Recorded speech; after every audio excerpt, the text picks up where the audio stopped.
Okay, now that we know when to put in ICDs, we'll spend some time talking about what to do if they don't appear to be working properly.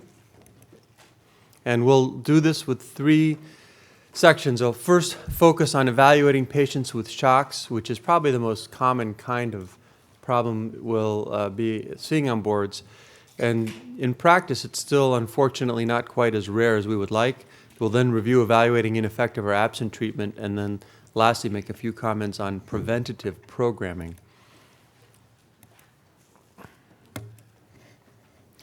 So when we're assessing an episode to determine why a shock happened, we look at stored and clinical data, and the first question is, was there a tachyarrhythmia or not? In the absence of a tachyarrhythmia, then the shock was due to some form of oversensing, whereas if there was a tachyarrhythmia, then we classify it historically as SVT. If it's we would call that an inappropriate detection. VTVF would be an appropriate detection. And if there's oversensing, then we determine whether it's intracardiac or extracardiac signals and how we may be able to reprogram or avoid it. This terminology, by the way, of inappropriate versus appropriate detection is undergoing an evolution in the sense that the preferred or emerging terminology would be necessary and unnecessary, where an unnecessary detection would be one that's either due to SVT or due to VT that would have terminated if we hadn't programmed our settings so trigger happy. And this is kind of emerging from this concept in primary prevention that we'll come to later, that if you set up detection to last 9 seconds, many of the episodes that would have triggered and ultimately given shock will simply terminate on their own. So in terms of management then, if there's a tachyarrhythmia, of course, we want to stop the arrhythmia, whereas if there's oversensing, we need to stop or repair the device. So we'll start with cases. The patient feels dizzy, then receives a shock, not shown on this tracing.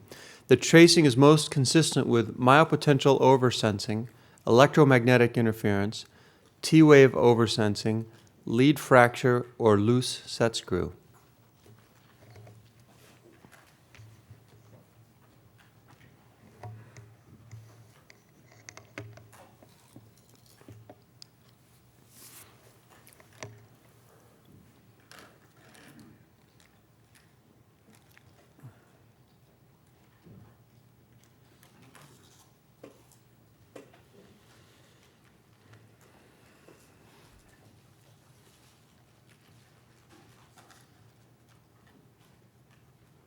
Okay, good. We'll walk through this and what kinds of clues there are from a specific tracing. This is myopotential oversensing, and if we look at it, a couple of observations. First, on the top is the atrial near-field bipolar recording. On the bottom is the middle is the right ventricular near-field bipolar recording. And in ICDs, sensing is always bipolar. We only want to sense the tissue adjacent to the electrode, not removed tissues, for the purpose of rhythm detection. And then the shocking, which is the far field recording. Notice that we start to see signals only on the near field recording. And also notice that when we start to over-detect these, and we know from the far field that in fact there is no spontaneous ventricular activity happening, what else happens with the device? And what happens to pacing? Yeah, so this patient probably felt dizzy because he or she was pacemaker dependent. There's oversensing, probably with deep inspiration, and then the device stops pacing the ventricle, and so there's lightheadedness potentially just from that, followed by a shock. Remember that unlike pacemakers, defibrillators filter, so this is a filtered and rectified signal, meaning it takes the absolute value, so irrespective of whether it's a positive or negative deflection or voltage, it flips it over the x-axis to make it positive. And then after each sense to beat, the sensitivity gets progressively greater, and that's done to avoid the T wave, but to be able to sense the subsequent complex. This is an unfiltered electrogram of a couple of R waves followed by the development of ventricular fibrillation. And when it's filtered and rectified, note that if we had sensing, as pacemakers do, with a fixed threshold so that any activity higher than that threshold is sensed, if we also wanted to pick up ventricular fibrillation, we would have problems because of the small amplitude of fibrillation. So what happens is with each sensed beat, the sensitivity is dynamically altered to become less sensitive and then progressively more sensitive over time. The consequences of this are as follows. If you have a relative bradycardia, then you're more likely to oversense because you'll have more time to become increasingly sensitive. And after paced beats, because following pacing, as Dr. Espinoza reviewed with us, you have to introduce refractory periods. In a defibrillator, when you have refractory periods, that's a bigger opportunity to not sense VF. So following paced beats, there's a refractory period and then a more aggressive attack pattern of the sensing. So during pacing and during bradycardia, you're more likely to see oversensing. Truer in older devices than newer ones, but nonetheless just a function of the way dynamic sensing works. Just to review, when we're looking at electrograms, the near-field electrograms are recorded between a tip and a ring in a true bipolar lead, or a tip and a coil in an integrated bipolar lead. These are closely spaced small electrodes which have a generally steep slew or a sharp slope, and they're very useful for determining the heart rate, but they lack significant morphologic information. They do have some, and one manufacturer does look at this for morphology. On the other hand, the markers indicate the device interpretation, and the far-field signal is recorded between a coil and a can, and because you have large surface area electrodes that are widely spaced, you're integrating electrical information over a large area. These typically record from about 10% of the heart, whereas the far-field one records from most of it, and you can often even see P waves and T waves in the QRS morphology pattern. The true bipolar leads are recording between a tip and a ring, and integrated bipolar between a tip and a coil. And so the distal coil is shared for defibrillation as well as for pacing and sensing. In most cases, that doesn't matter, but think about this situation in pediatric patients where, because this is closer to the atrium, P waves may be seen larger. Because the coil is a larger antenna, this may be slightly more prone to far field. But in reality, the sensors of the different manufacturers' devices are tuned for specific leads.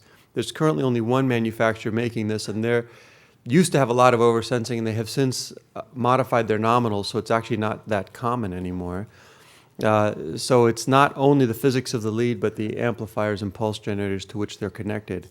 You really are more likely to run into these issues when you mix and match manufacturers on the defibrillation leads, when you can get some interesting behavior at times. When looking at cardiac events, this is a far field, this is a near field signal, and these are various kinds of oversensing patterns just for pattern recognition. Electromagnetic interference, particularly when it's coming from outside of the body, so someone is doing cautery or some other sort of environment, because it's coming from outside the body, will be much larger on the far field signal than on the near field signal, and thus you see this pattern. It also doesn't care about cardiac activity, so you tend to see continuous noise that is unrelated to the cardiac activity. Lead or connector fractures will affect the channel that has the fracture, not the other one. So in this case, the near field channel has the fracture, and so what we see is saturation and very sharp high-frequency deflections.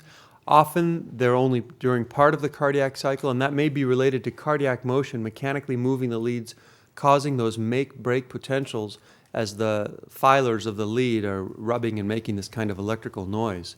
It can be reproduced with mechanical motions, and again, you typically won't see it on both, whereas myopotentials will depend on which electrode it is. So you may see it on the far field if they're coming from the pectoralis and the can is picking it up. If it's from the diaphragm, you may see it on the near field. Keep in mind that if you have noise that's on the near field, it can cause an inappropriate detection of VF. If you have myopotential noise on the can alone, can that ever cause an inappropriate shock? Well, you need to have your rate detection fast enough. So the short answer is, if the person is in normal rhythm, noise on the far field will not. On the other hand, if they have a sinus tachycardia in the VT zone, and you're using a morphology algorithm for discrimination, and you have noise on the pectoralis, that would be the setting where then the morphology may be misclassified, and that could lead to an inappropriate therapy. Here's another case. You're called to see a patient 2 hours post-implant. Here is the surface tracing.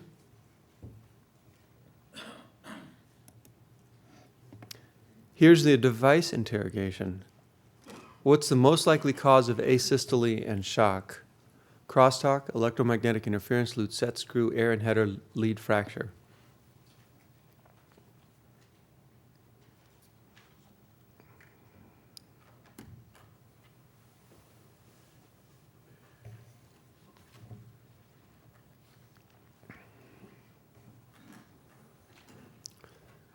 Number 6 would be VT.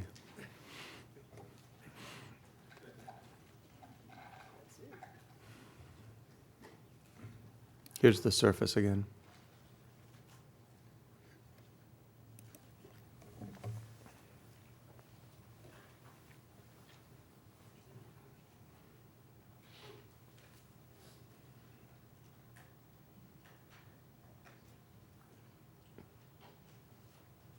Okay, more of a scattergram with this one.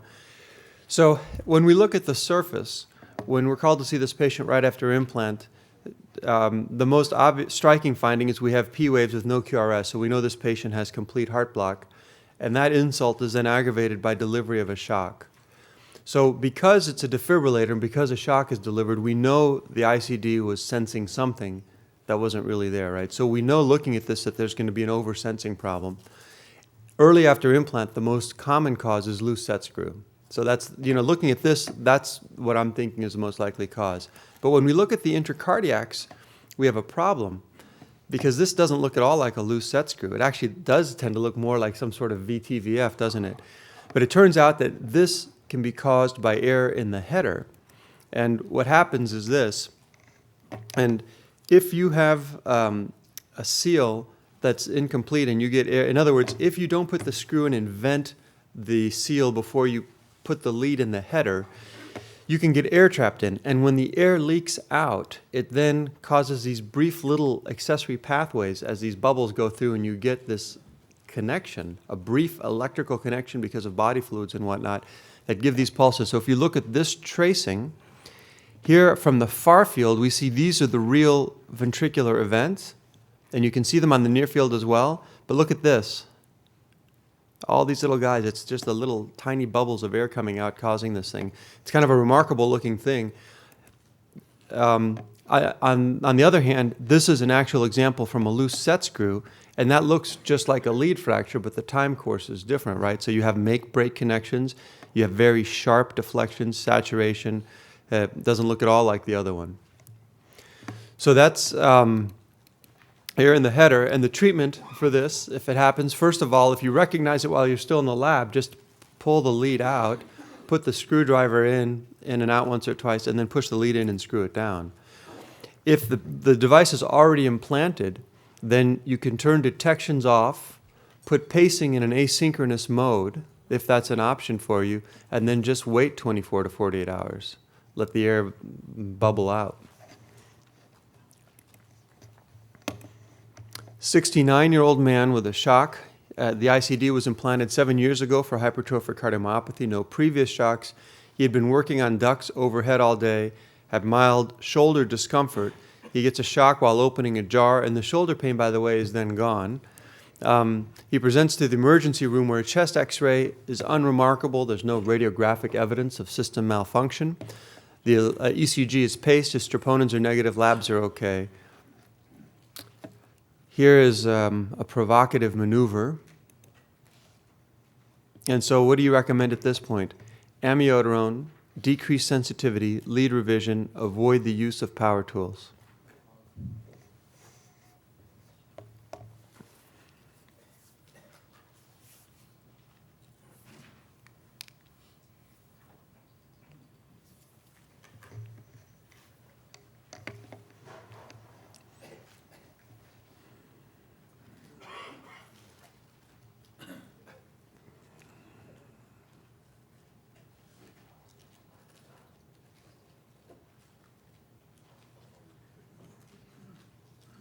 Great. And this is the kind of thing you may be shown. Now, the question is, how do we know this isn't electromagnetic interference? Because some people are wondering about power tools or adjusting sensitivity. First,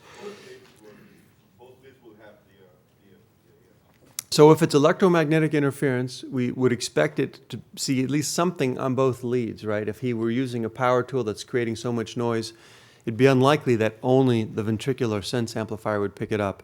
Secondly, the power tools would be continuous. It'd be irrespective of the underlying rhythm, whereas this is, again, just a small part of the cycle. When we see these things, I didn't show you the actual episode, but it was the same sort of thing. Thirdly, if it were caused by EMI, you wouldn't be able to reproduce it by having him do maneuvers like pushing his hands together, which put stress on the leads and tend to create make-break noise when it's present. So this is, in fact, a lead fracture. Because the lead is fractured, we don't want to reprogram sensitivity but revise the lead. And again, also pointing out that with a defibrillator, you get a pause when there's oversensing, in addition to getting shocks. So key fracture, noise failure notes, non-physiologic, saturated, sharp signals. They have intervals that are very short, less than 140 milliseconds. They can lead to syncope, lead to inappropriate shocks. And we didn't go over this, but the impedance with a lead fracture, of course, is high. The degree of increase in impedance depends on the specific lead, and different leads have different characteristic modes of failure. And an insulation defect will give you a low impedance. Clues to lead fracture: in some manufacturers, there's a sensing integrity counter, which detects the number of very short V-to-V intervals. And if you have more than 330 days, then there's a question of sensing issues. This is not diagnostic of a failure in and of itself. There are other things that can cause this. Examples? EMI, for sure. Oversensing of diaphragmatic myopotentials. And it turns out when you wear these kinds of halters, where you can see the surface ECG and the electrograms, that while it's not very common during the short time interval we're looking at patients, over the course of days, you'll eventually get things like this, where you'll have an oversensed T wave followed by a PVC, and you notice that this comes in at a non-physiologic interval. So this increases the counter over here. Or maybe you'll oversense a P wave and have a PVC, or occasionally double count a QRS complex, a PVC here, which gets counted twice. So using those alone, and this was the actual lead fracture, of course, with this non-physiologic signal. But the problem is, if you're looking at these alone, you may end up misdiagnosing or overdiagnosing a lead fracture because of, over the course of a day, these kinds of events. The reference is here published for you. This is a diagnostic algorithm for trying to assess whether it's a lead fracture benign stuff. Generally, if you have an increased number of sensing intervals and non-sustained VT episodes, so it's enough to actually give you episodes, then you likely have a header or connection issue. If the impedance is increasing gradually, then you can continue to watch it. And so that the other point here is a gradual increase in impedance sometimes happens in leads, and it can be a pretty impressive rise. So key things are, if you see these high counts, non-sustained episodes, that's when you really need to look. Okay, tracing from a 47-year-old man with an ICD. Based on this tracing, he's at risk for, number one, an inappropriate shock, number two, ineffective ATP, number three, inappropriate mode switch, number four, failure to capture.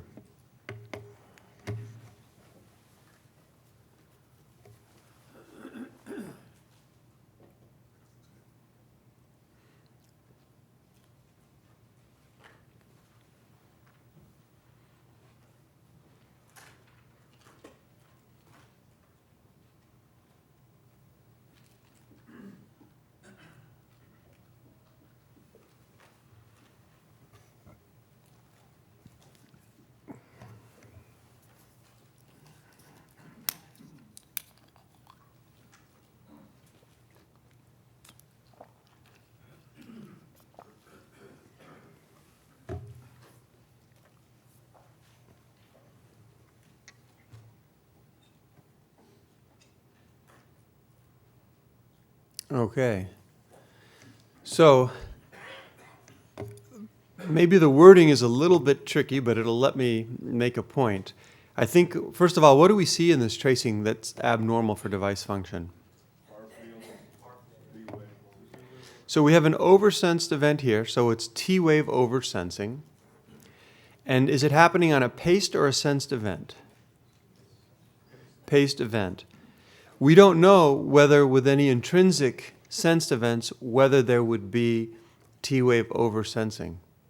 So if we're asking, based on this tracing, what do we see that he's at risk for, the answer would actually be ineffective anti-tachycardia pacing. Because if he paces and oversenses the T wave, that resets the timer for the anti-tachycardia pacing, and so the next paced beat will be delayed because of the sensed T wave if the anti-tachycardia pacing is delivered in, say, a VVI mode. So we don't know whether there's any risk of inappropriate shock, because if it only occurs while pacing, that would never give you enough sensed events to lead to an inappropriate shock detection. Questions? Okay. So classification of T-wave oversensing. Post-pacing, it causes and will cause pauses. With spontaneous rhythm, if you're oversensing T-waves, it can lead to inappropriate therapy. If the R waves are big and the RT ratio is relatively large, these you can usually program around. Used to say you can't really program around these where the R wave is small and the T wave is big, although there are a lot of newer algorithms that we don't have as much experience with in the latest generation of devices that take the derivative of these to kind of flatten them out and compare them. So I'm not so sure anymore that I would say with confidence you can't program around these, but certainly I'd say there's less experience with that.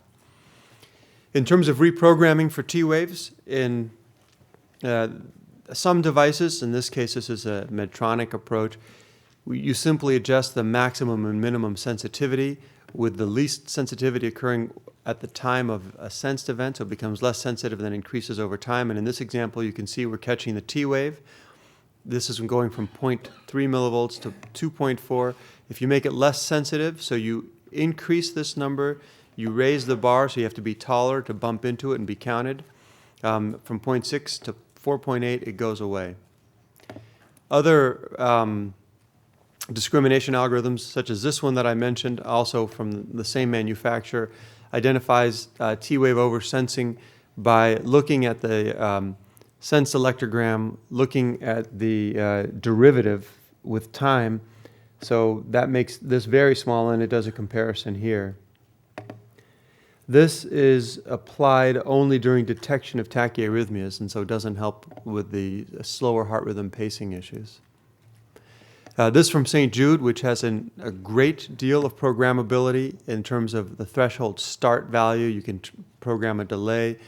And so for patients with long QT or who may have particularly problematic T waves, there's the ability to customize this. And if you look at the diagram up above, you can see that before programming, there was frequent oversensing of the T waves, which goes away. You can just barely see it here because I've clipped it off. Oh, you can see it here, I suppose. Following reprogramming.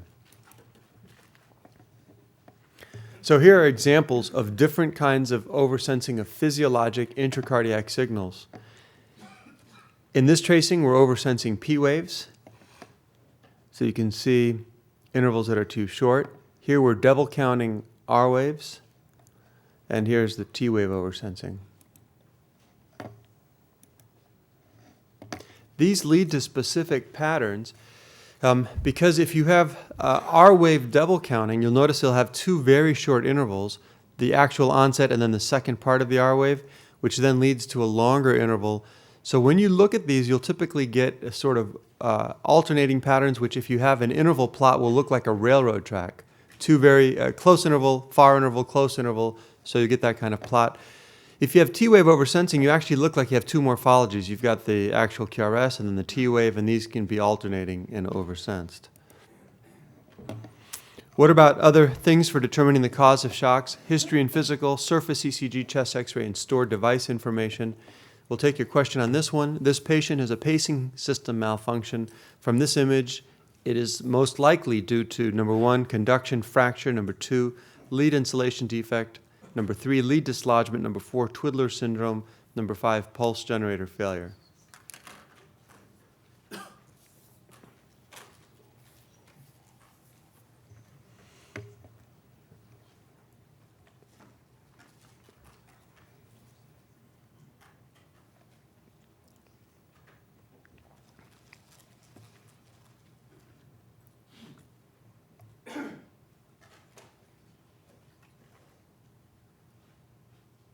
Excellent.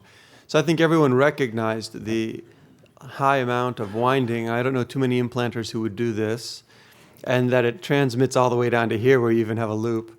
And you can see now, normal is a funny term because we all put things in a little differently, but you don't get this kind of wound up thing, which can lead to all sorts of fraying. This from an older system, but you can see there was enough twiddling to lead to conductor fracture here.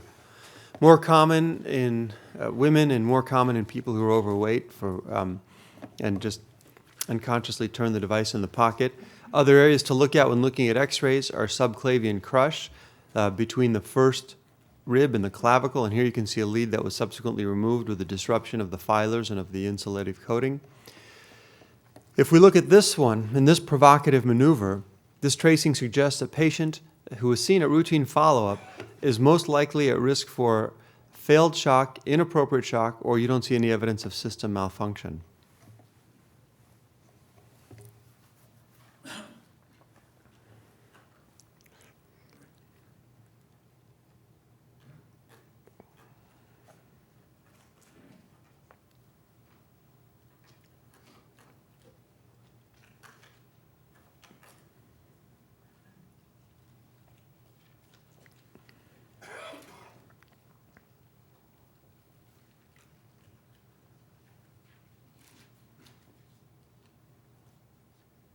Okay, so now let's look at, this is the surface.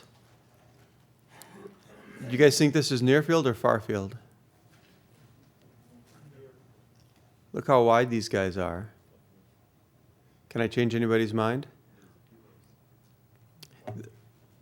So that the look of it certainly suggests far field, right? You can see a P wave, QRS, and a T wave. Pretty unlikely from a tip and a ring. And then what are these guys down here telling us? Yeah, and this information is going to be coming from which signal, near field or far field? Exactly. So we're seeing a lot of noise here. This is definitely consistent with a fracture, but this is a fracture of a conductor to a coil, so that the near field, which has intact conductors, show no problem at all. And in this particular case, this patient from these tracings would be at risk for a failed shock. Now, you don't see this all that often, but it is extremely useful, especially with CRT systems, to pick different electrogram sources during provocative maneuvers to identify if there's a loose set screw or fractured conductor, and be sure you know which lead or which pin is the problem ahead of time. So again, this just showing that the far field is the can to the coil, and that's where we see the noise, whereas the near field doesn't. What about electrogram analysis of arrhythmias?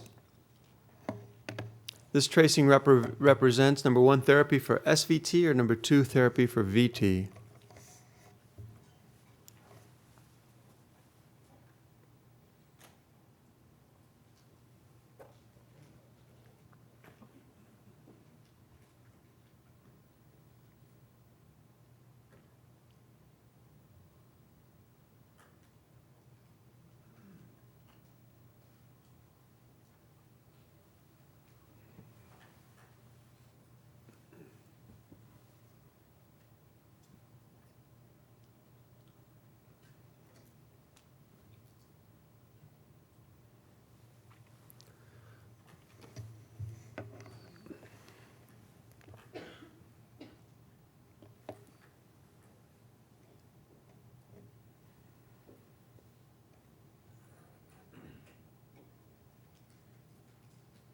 Okay, we've got something to talk about.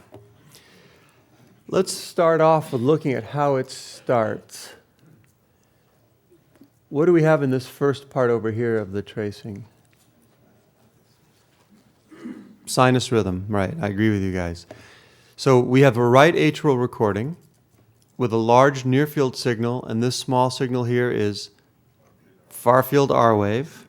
So the electrode is sitting in the right atrial appendage, so the big massive ventricle gives off enough signal. In this case, it's pretty small and is not an issue. We don't see it being sensed at all, right? And this is the ventricular signal, near field.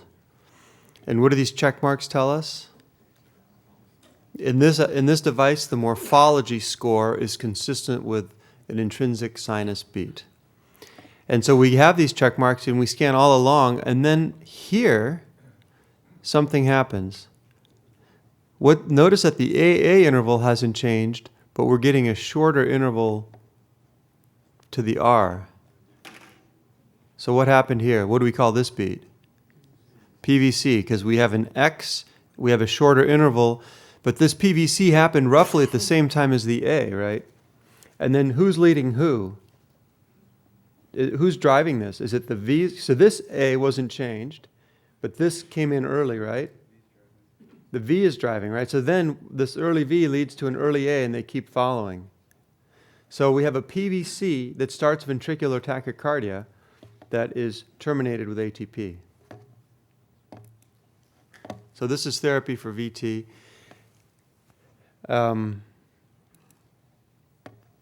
When we look at dual chamber algorithms, the standard approach that we use and that the devices use also is first look to see the ratio of the A's and the V's. If the V's are greater than the A, for all practical purposes, that's VT. We know in electrophysiology there are uncommon exceptions to this. If the atrial rate is greater than the ventricular rate, then we rely on the morphology to distinguish whether we have simultaneous atrial fibrillation and VT or just conducted atrial fibrillation. We look at the intervals, and if it's flutter, we can look for association to distinguish between dual arrhythmias versus a conducted supraventricular arrhythmias. And if the A and the V's are equal, we again look at the ventricular morphology, we look at AV intervals, who started it, and then the response to ATP to distinguish VT with retrograde conduction versus an anterograde or a standard SVT.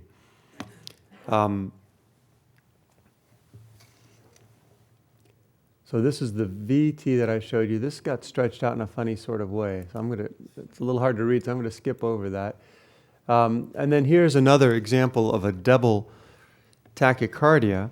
You can see that there is an ongoing, these squares are the AA intervals, so there's a long-standing ongoing atrial fibrillation. And then here we can see that during atrial fibrillation, the ventricular rate is typically about 700. There are a few ectopic beats, and then we get a very rapid and relatively regular ventricular response, shown here, terminated by a shock. So this is the development of ventricular tachycardia during atrial fibrillation. And then, while I don't like looking at morphology right after a shock, it's risky, it certainly looks different and narrower than these guys. Now, the most common cause for errors of sensing in dual chamber devices is atrial undersensing, and that happens most commonly because of the required blinking after a ventricular sense event, and particularly for 2-to-1 flutters, you can result in every other beat being undersensed because the device is uncertain whether the atrial events that occur synchronously with ventricular events are far-field R-wave oversensed or whether they're actual atrial events. For single chamber, the approach is to look at the morphology. If it's uniform and identical to sinus, we call it SVT. If it's uniform and different, we call it VT. And if it's hard to sort out, then we say how abrupt was it, how regular was it, and does ATP terminate it? Morphology algorithms all have a similar strategy, and what they do is they take a template. They then, when a tachycardia occurs, time align the template and then compare the template to the actual tachycardia beat and see whether it's different or not. And then because of the standardized approach, they tend to have standardized modalities of failure. And those failures occur when either alignment is inappropriate or the real-time signals are clipped or truncated most commonly. So let's look at a few of these. I won't ask a formal question on this, but if we say what's happening in this one, just give you a second to look at it and decide in your own mind. So you'd have to say, well, not a whole lot. And in fact, there's a triggering, but in essence, this is read appropriately as rejection of sinus tachycardia. So we get the check mark, there's no change in morphology, and there's no arrhythmia present. The device, even though the rate increases above the cutoff, detects it appropriately. This one, on the other hand, is very simple for all of us to review. We now have more V's than A's. We have the different morphology, so this is clearly a ventricular tachycardia.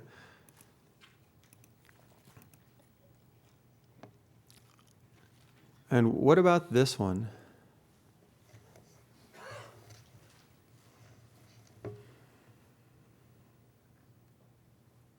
We'll go ahead and take their votes on it.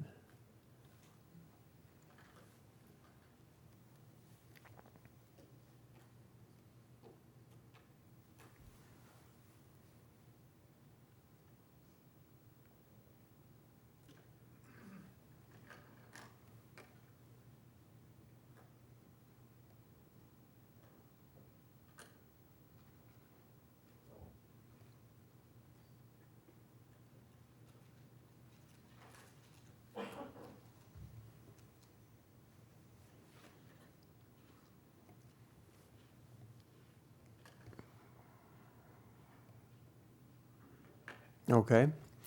So if we look at this one, first, the rhythm in the atrium is AFib. And then the question is this conducted AF or is it VT?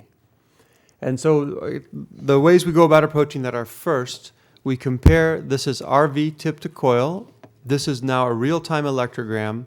The surface shows us atrial fibrillation without a whole lot of variability, right? But this is what's happening now at this time. Here's the atrial electrogram, which actually looks a little cleaner than this one, so we know atrial fibrillation changes. And then we look at these electrograms and say, do they look like these? And they start with a vertical spike and then down and a little bump, so kind of a similar vertical thing down and then a small little bump. So they look relatively similar, right? The device seems to be having a tough time with this one because it's giving a bunch of X's. And we know that morphology, when using the near-field electrogram, is wrong about 10% of the time.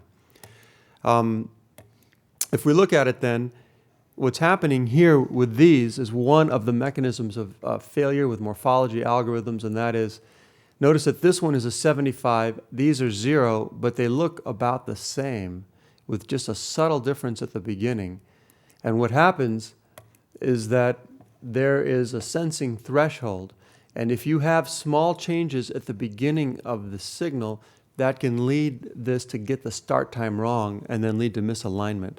So it characterizes similar ones as different. So just a point of reference, look for these kinds of things. Starting time of the electrogram is one place that can cause the devices to make mistakes. Another one is truncation. In devices where you can program the dynamic range of the electrogram, it's important that you're not cutting it off. Some manufacturers will use the peak of the signal to align them. Truncation also changes the shape, and that can lead to errors. Here's another one where you notice you have marked differences, even though they're actually not very different. Again, because in this particular algorithm, it uses the peak. And note that here the peak is to the left, here it's to the right. So mathematically, these are completely misaligned, even though we recognize them as being identical. So key issues. The St. Jude algorithm is the one that uses the near field and uses the onset, the one I showed you. This would be a Medtronic algorithm that looks for the peak to align it. Boston Scientific uses the near field to then align the far field ones that it compares. And so again, morphology algorithms have common error modes. Template evolution, meaning the template changes over time. The solution for that is having template auto updates on. In patients who are pacemaker dependent, frequently paced, getting CRT, this template evolution doesn't happen. May not want to put morphology on for the first few months until you have a mature morphology template in patients where you can't check that. In patients with known aberrancy, then obviously a faster rate will look different, and so the morphology will be wrong. Potential solution, which is not widely validated, but what you can do is pace AAI at 120 or whatever rate. If you get the morphology, save that and turn auto templates off. Again, not widely done, but be aware of this one. And then alignment problems can come from clipping. It can also come from myopotential artifact. And on the far field ones, that's the situation where pectoral artifact can lead to inappropriate shocks because SVT will be misdiagnosed. And that's the only setting where pectoral far-field electrogram noise can lead to inappropriate shocks. Here's a stored episode from a patient with multiple shocks. I'm going to show you the next slide. I won't take your vote on this one. I just want to make a point with this one. Take a second in your own mind and decide whether you think this is VT or SVT. I'm going to call this one SVT, and the reason is after the shock, remember that the coil is sitting right next to the moderator band, very common to cause stunning of the right bundle and get a wide QRS immediately following a shock, such that you can get an abnormal one. Also remember that atrial fibrillation becomes more regular as it becomes faster. Now, in this one, it's all near field. This is the rate sensing, it's all ventricular, rate sensing and far field. So it gets tricky to use the far field after a shock is delivered. This one I will ask, because I've seen something like this on boards once. Best explanation for shock delivery is number 1, rapid atrial fibrillation, number 2, lead fracture, number 3, software detection error, number 4, oversensing during reconfirmation.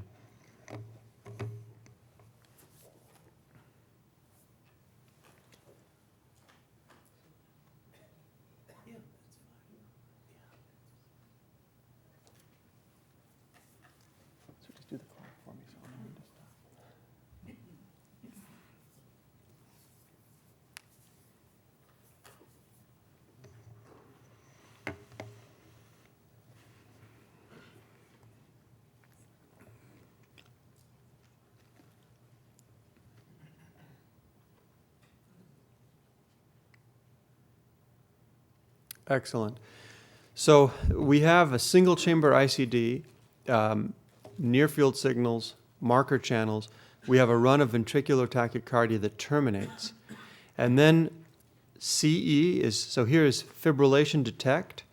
The markers change to V-sense because in Medtronic devices after detection, you no longer get the fib markers, but they just state V-sense. Here's charge end, and then we go into reconfirmation. In all devices, reconfirmation tends to be trigger happy. The number of rapid events that you need is small relative to initial detection and to redetection. In this case, there is a single oversensed T wave. And that oversensed T wave leads to an interval short enough that the device decides to go ahead and give a shock. Now that's changed with more recent generation devices.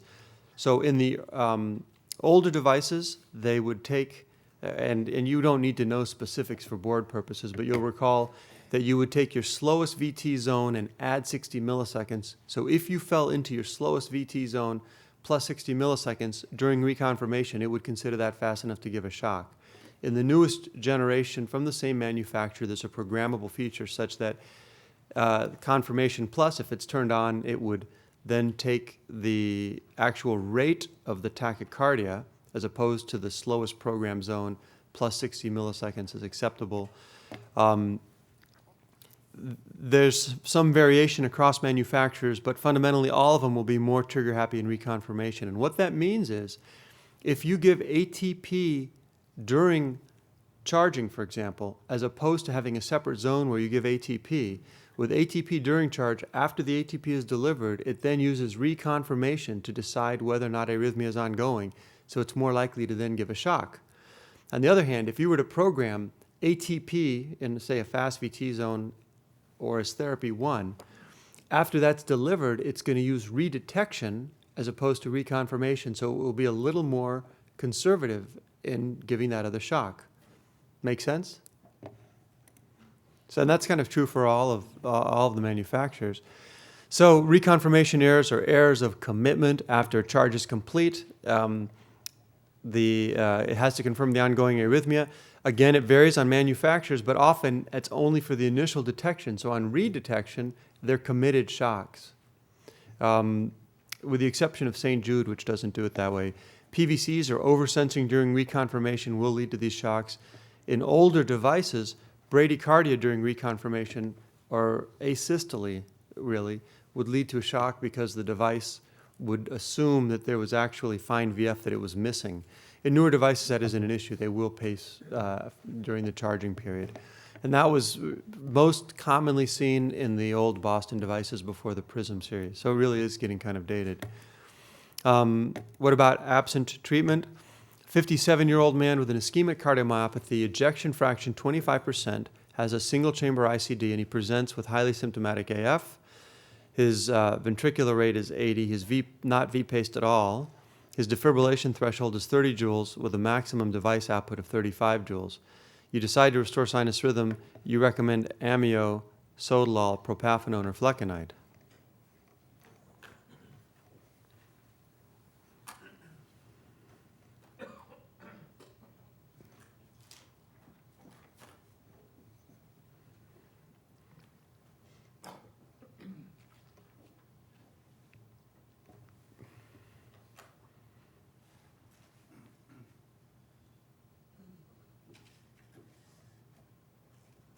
Excellent. So again, in this specific case with a low EF, reasonable options are amiodarone or sotalol, not propafenone or flecainide. Amiodarone increases defibrillation threshold, sotalol decreases it. As an aside, and outside of the context of this question, in the real world, when I see this patient, I wonder if he should have an AF ablation. And we know that that can improve EF, even though it's not particularly rapid. And hence this, from the guidelines, and we've heard about this already, I'm going to skip over that slide. Just to review the effects of antiarrhythmic drugs on cardiac stimulation, amiodarone increases the defibrillation threshold, sotalol and dofetilide decrease it, and with flecainide and propafenone, there's an increase in the pacing threshold, which may be particularly important. Of course, we don't use these in ICD patients very often, but they could affect ATP in particular, or in patients with sinus node dysfunction and preserved EF. The most important effect of all of these is slowing of VT, possibly below the detection rate. And in reality, in modern ICDs, despite the impact on DFT, it's small. And in the OPTIC trial, adding amiodarone increased the DFT from 8.5 to 9.8 joules on average. So really, the main issue is be sure you lengthen the VT detection interval. So sotalol was the choice for that patient. Summary of drug-device interactions that you have here and that I've already discussed, so I won't belabor the table in the interest of time. We have an induced episode of VT, and I'm going to just let you look at this one for a minute. Well, actually, go ahead and vote on it.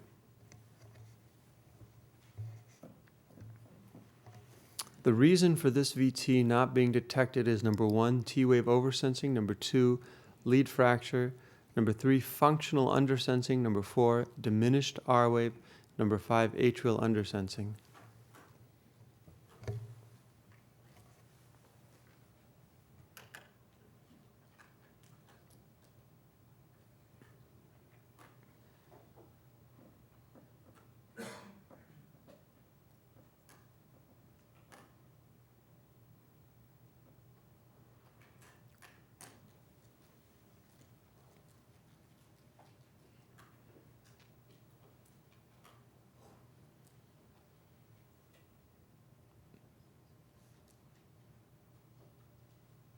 Excellent. So as I'll just walk through it quickly. As we look at the tracing, we see a ventricular flutter, and we see pacing spikes in it. And nothing really to suggest T-wave oversensing. There really aren't discrete T-waves. We have no noise to suggest lead fracture. And the big problem actually is that we're pacing when we should be sensing and preparing to shock. And each time we deliver a pacing impulse, that introduces blanking periods that then leads to more undersensing. And then we give an external rescue. And when you plot out the various blanking periods, you can see here that they just lead to an undersensed event and then a subsequent pacing event. And this was done in association to get this to happen. We programmed it in a way, and not that we were trying to get this to happen, but this happened. You have to do a couple of things. First, you have to ignore programmer warnings. Secondly, rate smoothing was turned on, which tries to prevent marked variability in RR intervals. So a very fast event then leads to a fast pacing event up to the upper rate limit or programmed limit.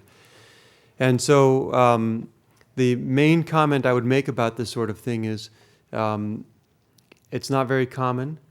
It happens when you have very long AV delays, rate smoothing type algorithms on, and fast upper rates. And as a general rule of thumb, if you don't ignore programmer warnings, and if you leave dynamic AV delay on, then you don't run into this problem. The real issue is the one I mentioned before, that when a device paces, it introduces blanking periods.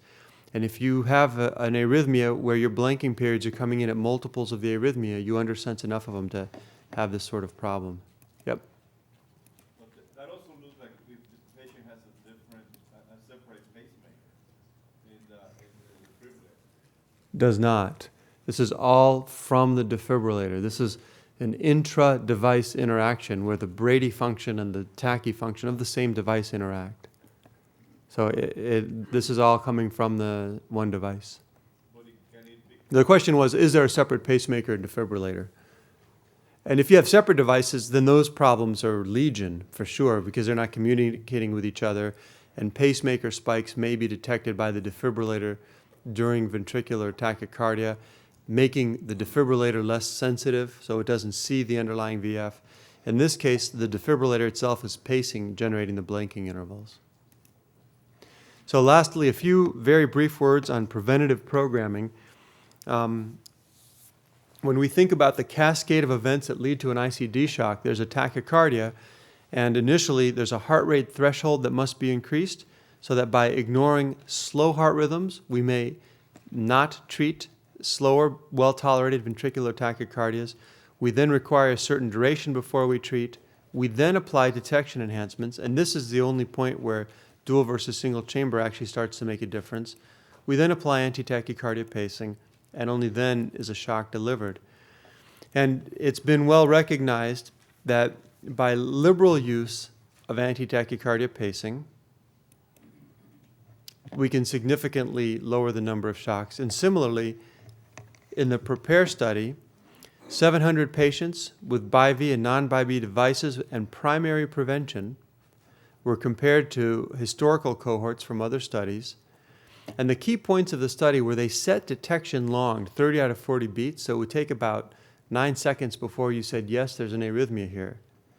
The heart rate threshold was increased, so if it was less than 182, you said, we're going to ignore it. We're not going to treat it. These are all primary prevention patients. The rationale for doing this is that in patients who are getting their devices for primary prevention, they tend to have actually faster ventricular tachycardias, not the slower ones, as compared to secondary prevention patients. And the endpoint was a morbidity index, so there were some limitations, which is why subsequent studies that are underway are addressing this question. And what was found was that the time to any shock was significantly reduced with these settings. And although, because of the study design, we have to take this with a bit of caution, it looked like mortality was also reduced. So that empiric programming was superior to having physician-tailored one, and using these long detections was well tolerated. Now, you may ask, what about the risk of syncope? And it was also small, at around 1%. So these implications suggest that for primary prevention, as opposed to secondary prevention, it makes sense to use this higher detection rate so you can't give inappropriate shocks for slower, well-tolerated arrhythmias. They used detection enhancements that were applied consistently for heart rates less than 200. And other implications that I didn't dig into was no need for routine program stimulation. And essentially, we should almost always use ATP with the possible exception of patients with channelopathies. So this is a summary that you have in your handout about the preventative programming. And I'm going to skip this question, just make the point that was made earlier, that for CRT systems, we want to minimize.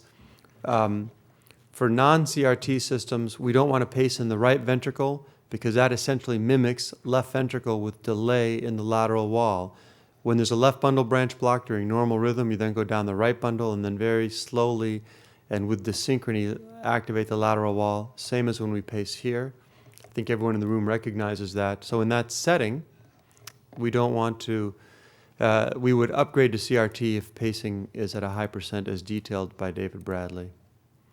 I think what I'll do is stop here and go to the questions, the cases. Thank you. Before and the other ones were just background information that you have in your booklet. Any questions? There was a question on atrial fibrillation, the one which is that, was it appropriately detected or was it inappropriate? The approaches. It was inappropriate detection of atrial fibrillation. Thank you. Yeah. And it was inappropriate because with the variable intervals and the tiny change in the electrogram at the beginning, the morphology algorithm was inappropriately calling many of the AFib complexes as ventricular, giving them an X mark, because there was a slight change at the very onset, and that led to misalignment, and that was one of the failure modes of morphology. So yeah, thanks for bringing that up. I wanted to be really clear on that. Any other questions? Okay.